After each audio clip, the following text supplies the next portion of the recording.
Hi friends, வணக்கம். Welcome to biology king Tamil YouTube channel. நாம் இந்த வீடியோவில் என்ன பார்க்க போகிறோம்னு பார்த்தீங்கன்னா 12th ஸ்டாண்டர்ட் ஜுவாலஜி புக்கில் இருக்கக்கூடிய 5th லெசனை பார்க்க போகிறோம்.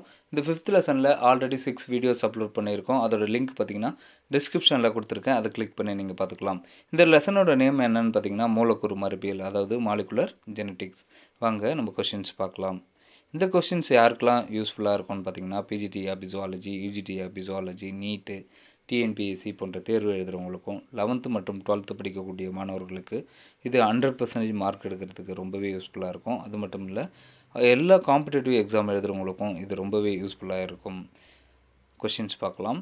சர்வதேச மனித மரபணு திட்டம், அதாவது ஹியூமன் ஜீனோம் ப்ராஜெக்ட் நிறைவுற எத்தனை ஆண்டுகள் ஆனது அப்படின்னு பார்த்தோம்னா 13 ஆண்டுகள். மற்ற உயிரினங்களின் மரபணுவை விட மனித மரபணு எத்தனை மடங்கு பெரியது அப்படின்னு பார்த்தோம்னா 25 மடங்கு பெரியது. மரபணுக்கள் எத்தனை குரோமோசோம்களில் பரவியுள்ளன, அதாவது ஜீன் எத்தனை குரோமோசோம்களில் பரவி இருக்குது அப்படின்னு பார்த்தோம்னா 24 குரோமோசோம்களில் பரவியுள்ளது.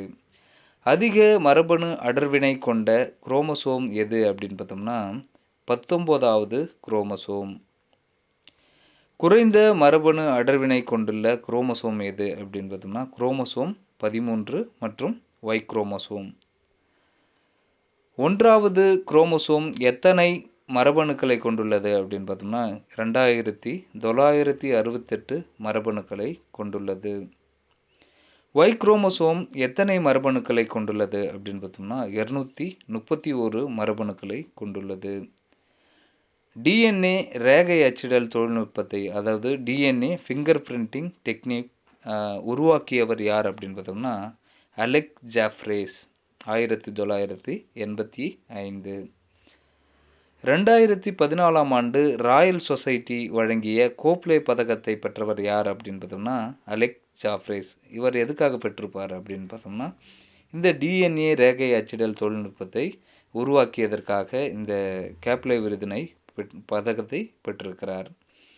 மனிதனில் உள்ள 23 இணை குரோமோசோம்களில் எவ்வளவு மரபணுக்கள் உள்ளன அப்படின்னு பார்த்தோம்னா 1.5 மில்லியன் மரபணுக்கள் உள்ளன. நண்பர்களே, இந்த வீடியோ உங்களுக்கு யூஸ்ஃபுல்லாக இருக்கும்ட்டு நான் நம்புகிறேன். இது வரைக்கும் நம்ம 7 வீடியோ இந்த 5th லெசனில் அப்லோட் பண்ணியிருக்கோம். இது உங்களுக்கு ரொம்பவே யூஸ்ஃபுல்லாக இருக்கும். கிட்டத்தட்ட 160 கொஸ்டின்ஸ் நம்ம இதில் பண்ணியிருக்கோம். இது உங்களுக்கு ரொம்பவே யூஸ்ஃபுல்லாக இருக்கும். நீங்கள் தொடர்ந்து நம்ம வீடியோஸ் பார்க்கணுன்னா சப்ஸ்கிரைப் பண்ணிக்கோங்க. இந்த வீடியோஸ் உங்களுக்கு பிடிச்சிருந்தா லைக் பண்ணுங்கள், ஷேர் பண்ணுங்கள், கமெண்ட் பண்ணுங்கள். மறக்காமல் சப்ஸ்கிரைப் பண்ணிக்கோங்க. மீண்டும் அடுத்த வீடியோவில் சந்திப்போம். நன்றி, வணக்கம்.